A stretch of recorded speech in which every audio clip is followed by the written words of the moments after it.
get angry often. In fact, it takes an awful lot to get me angry. My kids would tell you that. Your session would tell you that. A few years ago, we had an incident, and I felt the need to address it because I was angry. And Dan would tell you that I stood up, I took my jacket off, I put my hands on my hips, and maybe I let them have it. Just a little bit. I don't get angry often on my own behalf, but heaven help you if you hurt somebody that I care about. I am like a mama bear. In our passage today, Jesus is shown in a situation where he seems to be extremely angry. But scholars are kind of divided on what he was actually angry about. Some point to this instance and suggest that he was angry that there were people, God-fearing people by all accounts, in the temple courts using the house of God as a place to make money, to make a profit, instead of keeping their focus on worshiping God, which is what they should have been doing in God's house.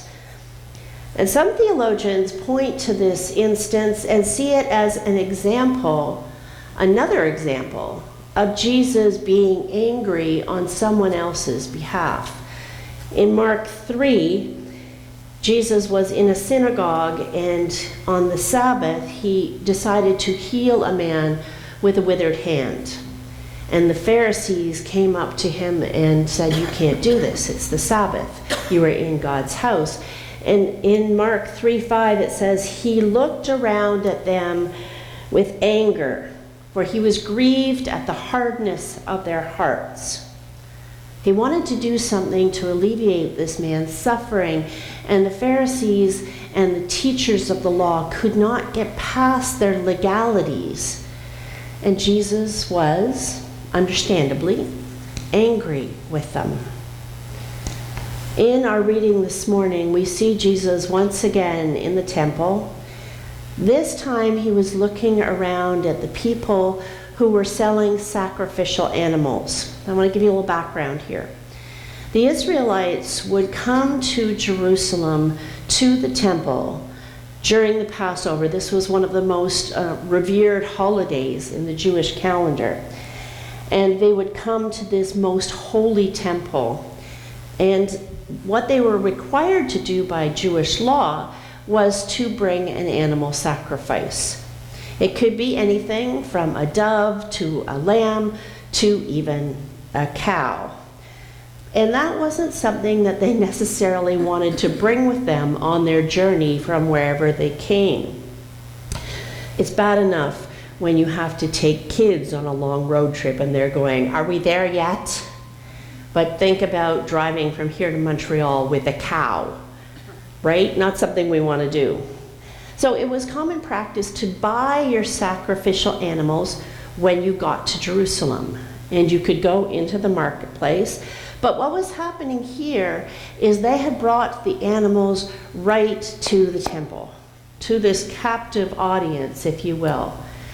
They were selling them, and scholars say they were probably selling them at a much inflated price because they knew that people had to have these animals for their sacrifice. And not only that, they had to buy these animals with temple currency, which was different than what they would have had. So they would have had to take their money and exchange it for the temple currency, and they would charge a fee for it. So they were getting gouged twice. And scholars suggest that that's the part that Jesus was really angry about. He wanted people to come to worship. He was angry because these people were being taken advantage of. They were being gouged. They were being exploited in the very place where they should have come for refuge and for peace. And so in his anger, he overturned things. He threw tables around. My daughter used to have this thing, and she would say, you know, when she was really angry, not really angry, but she'd go, like she was flipping up a table. And I think of that when I read this story. This was a temper that Jesus was showing, but it wasn't for his sake, it was on behalf of others. This passage comes to us at the beginning of the Gospel of John. We're going to be working through the Gospel all through Lent. John's Gospel has this story right after his first miracle, which was turning the water to wine at Cana, one of my personal favorites. The other three Gospels have this story right at the end of their Gospels, right before the Passion narrative, at that Passover time. And so I want to just give you a little explanation of the Gospels. I'm going to take 4 years of seminary and put it into just a few minutes. Are you ready? Buckle up, kids. Most people know that the first 4 books in the New Testament are called the Gospels, and many understand that on a broad level, these 4 Gospels, these 4 books, tell the story of Jesus' life, his birth, his ministry, his miracles, his death, and his resurrection. What people don't realize necessarily is that there is a striking difference between the first 3 Gospels, Matthew, Mark, and Luke, and the 4th Gospel of John. These all paint very different portraits of Jesus.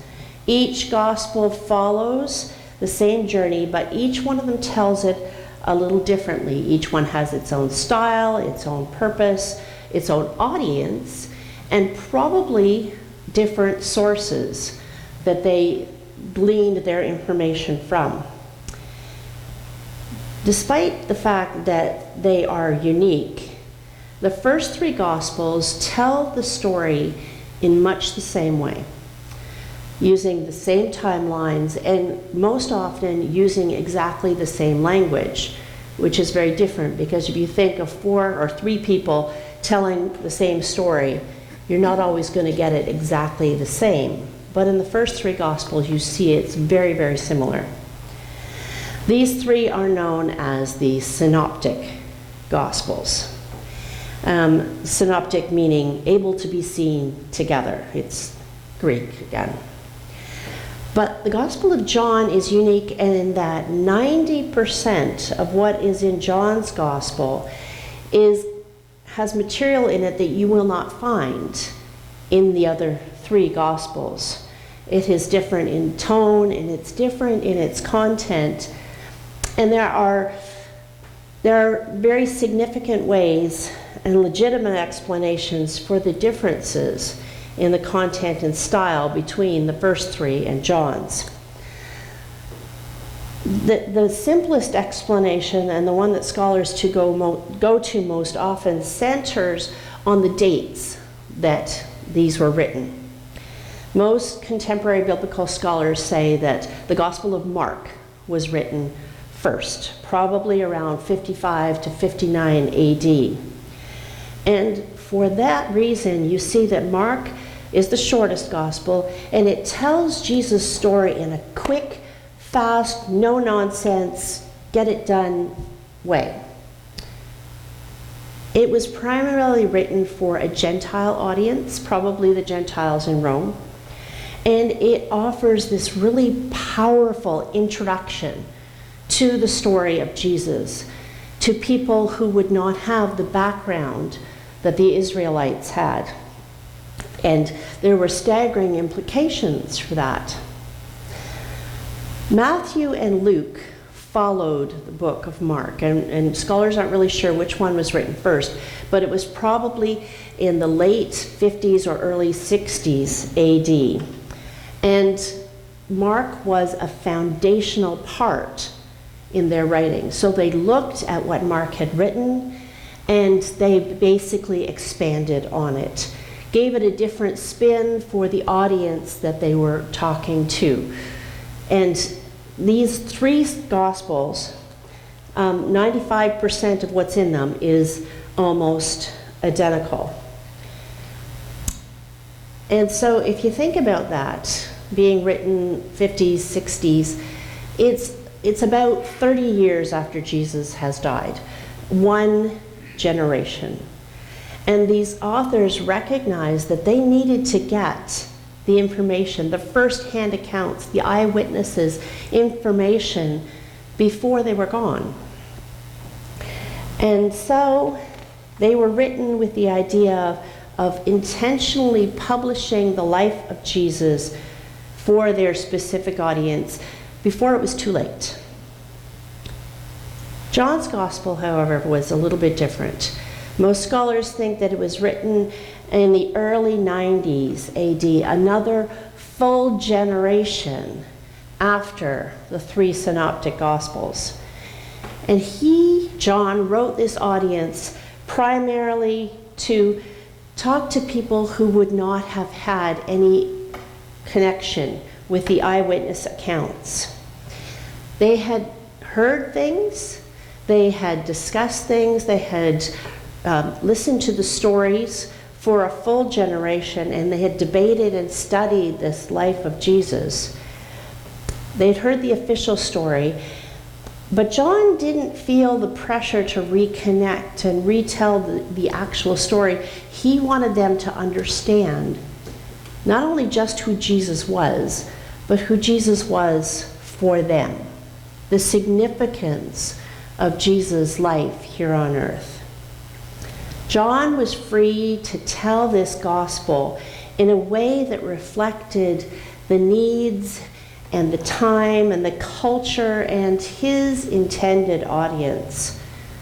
If you think about it this way, if you are telling a group, a youth group, about Jesus, or a group of biblical scholars or seminarians about Jesus, or a group such as yourself who've been coming to church for decades, you're going to tell them in very different ways, aren't you?